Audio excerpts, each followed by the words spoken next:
Bom, galera, então vamos dar continuidade às nossas aulas de filosofia, ok? E hoje nós vamos fazer uma pequena revisão do que nós vimos até agora referente à filosofia do período helenístico na Grécia, ok?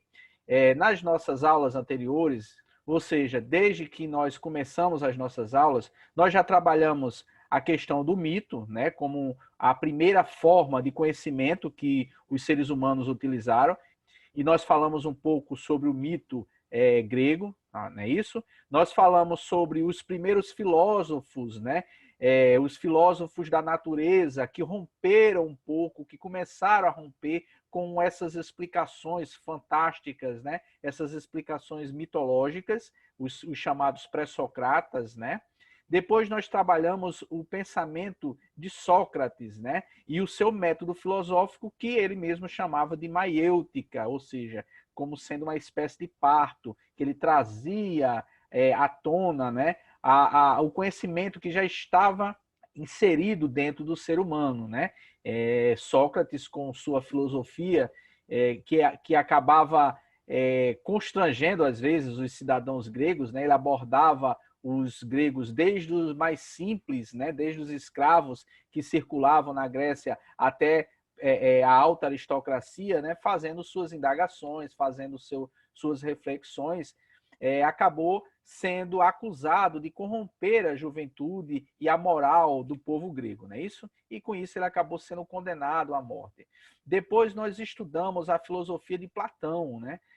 A filosofia de Platão e o seu pensamento referente ao mundo das ideias, né? Nós vimos que Platão ele acreditava que toda a verdade, né, que tudo o que existia no mundo, ele existia na realidade de duas formas, uma no mundo real, né, e a outra no mundo das ideias, né, no mundo inteligível, né, onde a concepção de todas as coisas era uma concepção perfeita, né? E daí o mundo real nada mais era do que uma imitação ou uma construção imperfeita do que existiria no mundo das ideias.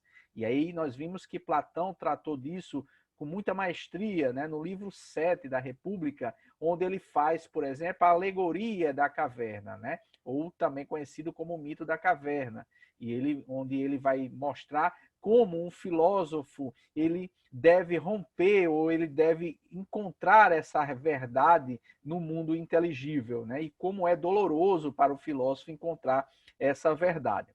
Depois nós estudamos a filosofia aristotélica, né, que questiona um pouco a própria filosofia de Platão, que era o seu mestre, né, e onde ele vai tratar da questão dos atos, né, e da potência, onde ele diz que tudo que existe no mundo, né, ele tem um potencial para se transformar em algo diferente, desde que ele passe pela ação, né, o que ele chama do ato. E finalmente nós começamos a estudar o período na Grécia conhecido como período do helenismo, né? Onde se inicia um período na filosofia chamada de filosofia helenística, né? E aí várias escolas, várias correntes filosóficas surgiram nesse período, como, por exemplo, as mais conhecidas e as mais estudadas é o cinismo, o ceticismo, o epicurismo e o estoicismo. Não é isso? Só para a gente ilustrar um pouco, né, o que é esse período para a Grécia, né, se nós pudéssemos traduzir para os nossos dias, seria como se a filosofia helenística seria uma espécie de autoajuda da filosofia grega.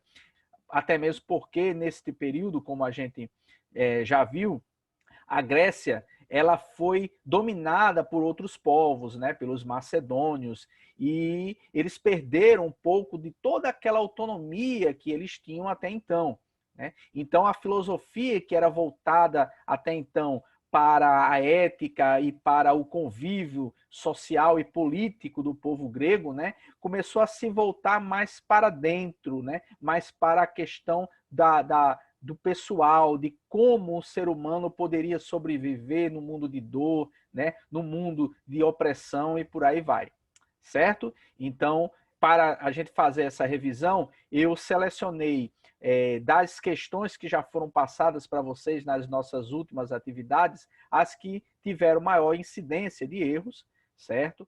E em cima delas nós vamos fazer uma breve revisão do assunto até aqui, ok? Então, vamos lá. Então, galera, a filosofia helenística, né, como nós já vimos, ela começa a surgir na Grécia, né, logo após da dominação macedônica, quando Alexandre o Grande, ele conquista os territórios gregos e a partir de então os gregos passam a ser dominados por outros povos, né? E aí dá-se início a esse período que é chamado na história de período helenístico e na filosofia, né, de filosofia helenística, onde começam a surgir várias correntes filosóficas bem diferenciadas. Entre elas, nós temos a corrente filosófica dos cínicos, né? Cínico, que em grego significa cão. Acredito que todo mundo já deve ter ouvido falar em Diógenes, né? Diógenes de Sinope, que sem dúvida ele é o mais conhecido dos cínicos, né? Talvez possamos dizer que ele seja o pai dessa corrente filosófica, né? E aí Diógenes de Sinope, ele dizia que todas as coisas, elas são falsidades, elas são falsas. Tudo que existe é uma falsidade, não passa de falsas representações do real. São artifícios para a realidade. Então, os cínicos tinham essa visão das coisas. Tudo era futilidade para os cínicos, né? E Diógenes dizia que todas as coisas são falsidades. São artifícios que são utilizados para falsear a realidade, ok? Então, a primeira questão que eu selecionei lá, dentre as várias que nós fizemos, é essa aqui, ó. Quais dos filósofos fizeram parte da escola helenística dos cínicos? De cara, essa questão aí, a gente já consegue eliminar várias alternativas, né? Primeiro de tudo, a gente já vê aqui, né, o nome de Diógenes de Sinope em todas as alternativas. Ou seja, se tem dois filósofos em cada alternativa, né, você só precisa se preocupar com um deles, porque o outro é Diógenes, né? E a gente já viu que Diógenes praticamente é considerado o pai do cinismo. Para quem não sabe quem é Diógenes, se você der uma consultada na internet e colocar ali filosofia dos cínicos, né?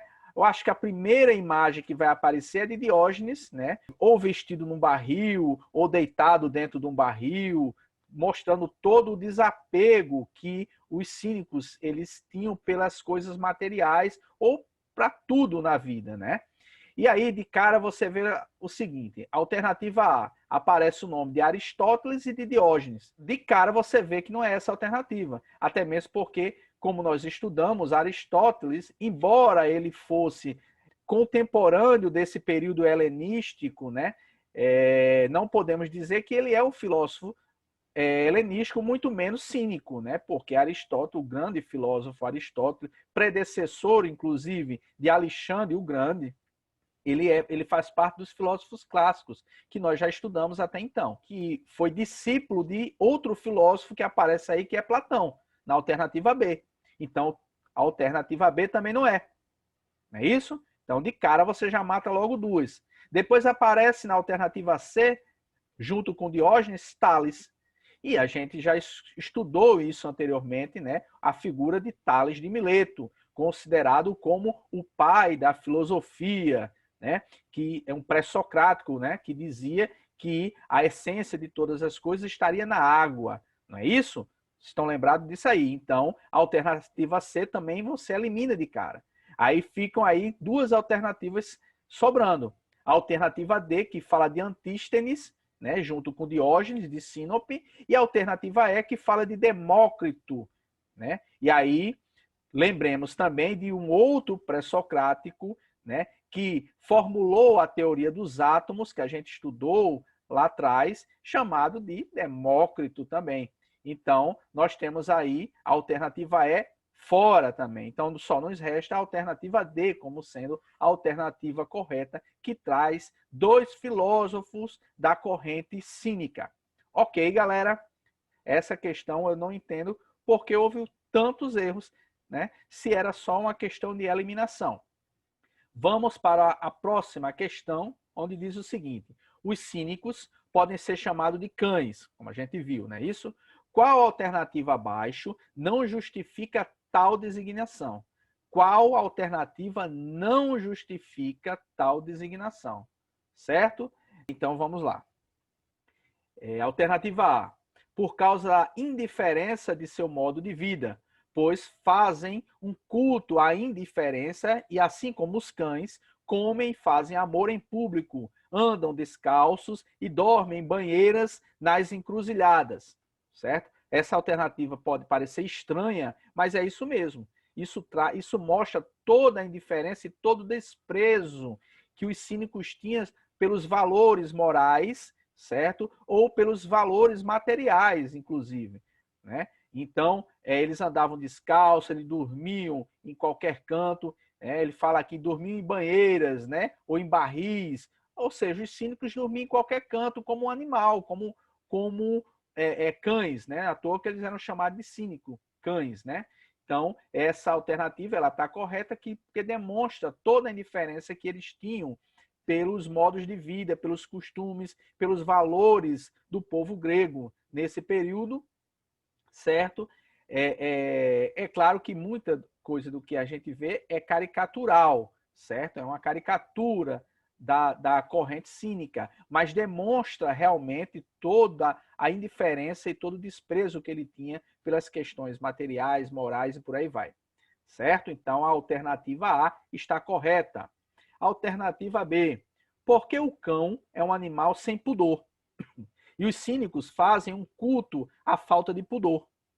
Não como sendo falta de modéstia, mas como sendo superior a ela, certo? Então, na realidade, os cínicos, como eles achavam que os valores morais eram apenas artifícios, né? Eram apenas falsidades, então eles não tinham nenhum tipo de pudor quanto a eles, certo? Então, assim como os cães, eles eram como se fossem animais sem pudor, ok? Então, essa alternativa também está correta. Eles se sentiam superior a qualquer tipo de pudor, qualquer tipo, eles não tinham modéstia em relação a isso. A alternativa C, porque o cão é um bom guarda e eles guardam os princípios de sua filosofia, os valores naturais e necessários para a vida. Pode parecer estranho essa alternativa, mas se refere de forma correta à filosofia cínica, né? Os cínicos, eles como bons cães de guarda, eles defendiam os princípios de sua filosofia, né? Eles eram muito rígidos e muito ferozes e eloquentes na defesa da sua filosofia.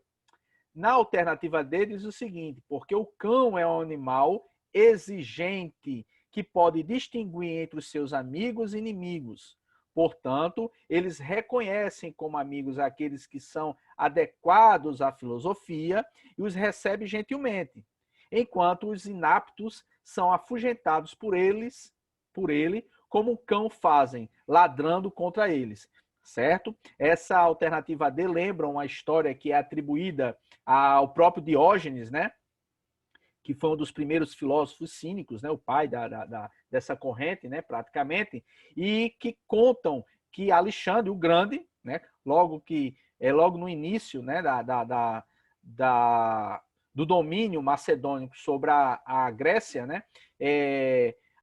Um admirador das filosofias, né? Ele próprio foi um discípulo de Aristóteles, como a gente viu anteriormente, né? Então Alexandre era um admirador da filosofia e foi procurar Diógenes, né?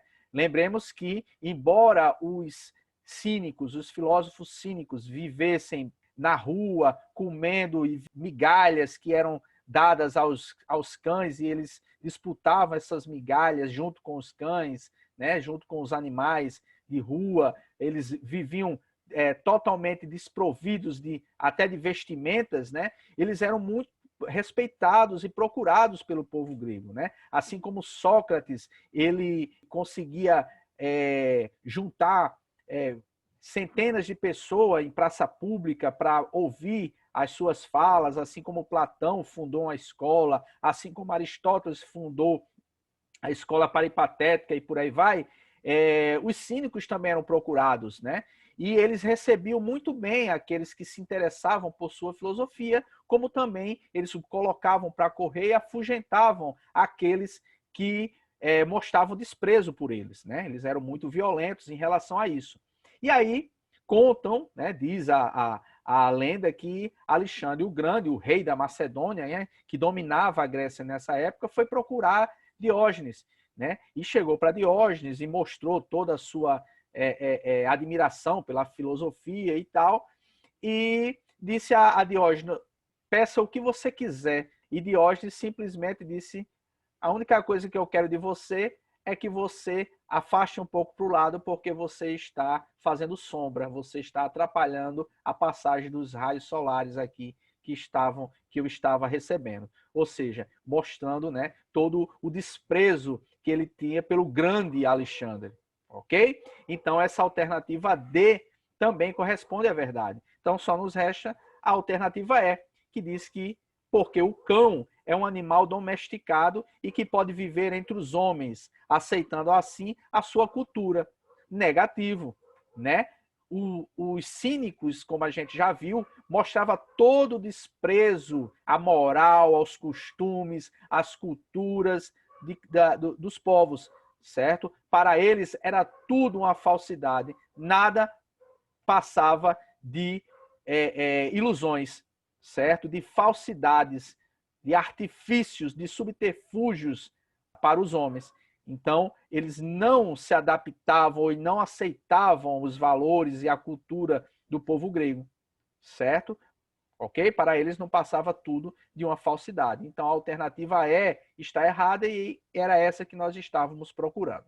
Beleza? Outra corrente filosófica desse período helenístico é a corrente cética, né? Os céticos, onde você tem a figura de Pirro de Elis, né? Como o grande nome da filosofia dos céticos, beleza?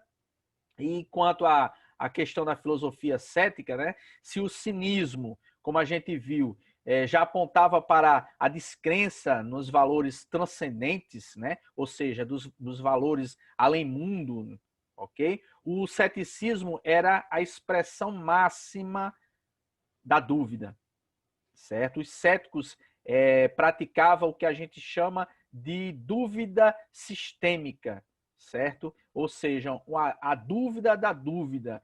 Tudo para os céticos carecia de uma explicação, carecia de uma comprovação. Ou seja, o ceticismo é a doutrina da não convicção ou, como a gente já falou, da dúvida sistêmica.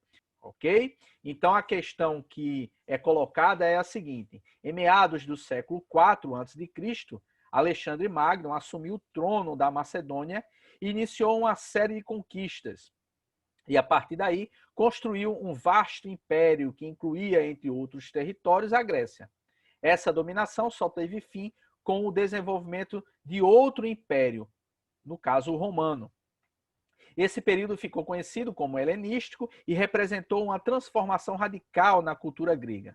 Nessa época, um pensador nascido em Elis, chamado de Pirro, defendia os fundamentos do ceticismo. Ele fundou uma escola filosófica que pregava a ideia de quê? Qual era a ideia que a escola filosófica dos céticos, né, que Pirro fundou, defendia? Alternativa A. Defendia que seria inadmissível permanecer na mera opinião. Será que era isso que Pirro defendia? Defendia que os princípios morais devem ser inferidos da natureza. Primeira coisa aqui, né? Para os céticos, né, tudo era uma dúvida sistêmica, né? Nada poderia ser comprovado. Então, você inferir alguma coisa, principalmente os valores morais, a partir da observação da natureza, não condiz com a filosofia dos céticos, beleza? Assim como a alternativa A, onde ele diz que seria inadmissível permanecer na mera opinião, certo? Os céticos não defendiam nada disso, né? Para eles era tudo duvidoso, nada poderia ser comprovado. Então a alternativa A não condiz muito com a filosofia cética e a alternativa B tampouco, certo? A alternativa C, os princípios morais devem basear-se na busca pelo prazer. busca pelo prazer? De forma alguma, né? A filosofia, no caso, a filosofia cética, e acredito que a maioria das filosofias desse período não buscavam prazer nenhum. Né? Lembremos que a Grécia passava por um período difícil de dominação, então eles não buscavam o prazer. Tá? Eles buscavam talvez aliviar a dor, né? O sofrimento, mas a busca do prazer não, muito menos os céticos. Então sobra aí a alternativa D. Seria impossível conhecer a verdade. Essa sim é uma característica da filosofia cética definida por Pirro, por exemplo. Lembre-se da dúvida sistêmica, ou seja, os céticos acreditavam que toda verdade ela se baseia numa verdade anterior, numa premissa de verdade. E essa premissa anterior se baseia numa outra premissa que se baseia numa outra premissa de verdade, ok? E para os céticos, em algum momento vai haver uma falha, um erro, você não consegue comprovar se realmente aquela verdade primeira ela é verdadeira. Então, para os céticos seria impossível conhecer a verdade, ok? E uma outra questão também que teve bastante erros foi essa aí, ó. A palavra ceticismo ou cético possui muitos significados. Isso hoje. Nos dias de hoje, quando a gente fala de ceticismo ou de cético, né, a gente está falando daquela pessoa que duvida apenas, né? Só que para os gregos, o ceticismo tinha uma outra conotação, né? Quando falamos do ceticismo antigo, o ceticismo grego, qual das alternativas abaixo define mais corretamente seu pensamento? Alternativa A, defender que somente os deuses podem descobrir a verdade. Os céticos duvidavam, inclusive, da existência de deuses. Alternativa B, não acreditar em nada que não possa ser observado. Também não está correto, porque nem o que é observável pode ser acreditado para os céticos, certo? Então a alternativa B também não está correta. Suspender o juízo sobre todas as crenças. Vamos para a alternativa D. Negar a existência de Deus e outros seres sobrenaturais, né? Uma pessoa, talvez um estudante, você está fazendo a prova do Enem, né? Aí aparece essa questão, ele acaba indo no impulso marcar ela, porque você associa o cético, não acredita em Deus, é cético, né? Na realidade, o cético, ele não nega nada, porque a negação por si só é uma certeza. Quando você nega a existência de Deus, de um Deus ou de deuses ou de seres sobrenaturais, você está tendo uma certeza de que não existe. Então, ele nem acredita na existência, como ele também não acredita na inexistência de Deus. Então, a alternativa correta é a alternativa C. Suspender o juízo sobre todas as coisas. Os céticos, eles não fazem juízo sobre nada, eles não julgam nada, porque eles não acreditam que você possa ter certeza sobre as coisas. Ok, galera? Então, nós ficamos por aqui. Era só uma revisãozinha rápida, certo? Sobre o assunto que nós estamos trabalhando, que é essa filosofia helenística, beleza? Nós vamos continuar com elas. Nas nossas próximas aulas, nós vamos trabalhar outras correntes do helenismo, né? Como o epicurismo, por exemplo, que é uma corrente bastante interessante, e o estoicismo, que é uma outra corrente também fantástica de se estudar. Beleza? Então, vamos ficando por aqui. Até a próxima.